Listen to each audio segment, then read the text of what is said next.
Sosok Heri Saragih, guru P3K di Kampar tewas dibakar di Jalan Perkebunan Sawit, anak masih usia setahun. Kepolisian sektor Tapung Hulu kini masih mendalami dugaan pembunuhan guru bernama Heri Aprianus Saragih 30 tahun. Terungkap ada barang milik korban yang hilang setelah polisi melakukan penyelidikan sementara. Kapolsek Tapung Hulu, Ibtu Weletria mengatakan dari hasil penyelidikan sementara, barang korban yang hilang yakni dompet dan handphone. Pihaknya kini masih mendalami motif pelaku, dan belum dapat menyebutkan perkembangan penyelidikan terkait adanya calon tersangka. Selain itu, disebutkan hasil autopsi dari Rumah Sakit Bayangkara belum keluar. Sehingga ia belum dapat menjelaskan tanda-tanda kekerasan di tubuh korban, dan lamanya korban meninggal sebelum jasadnya ditemukan.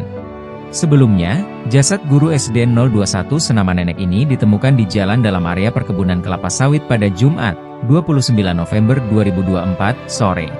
Kondisi dari guru bernama Heri Aprianus Saragih 30 tahun ini sangat mengenaskan dengan luka di leher dan tubuh yang terbakar. Ternyata, lokasi penemuan jasadnya masih berada di desa tempatnya tinggal yakni di jalan dalam perkebunan kelapa sawit Afdeling 5 Blok JK5 Desa Kasikan Kabupaten Kampar Riau. Selain itu, jasadnya ditemukan di samping sepeda motor bebek warna biru muda bernopol BM3148OL dengan kondisi terjatuh ke tanah. Korban diketahui memiliki istri dan anak laki-laki yang masih berusia setahun.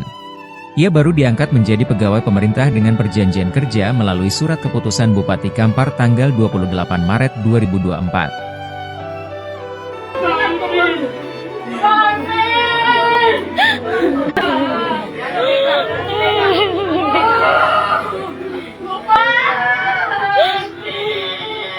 Download Tribun X sekarang, menghadirkan lokal menjadi Indonesia.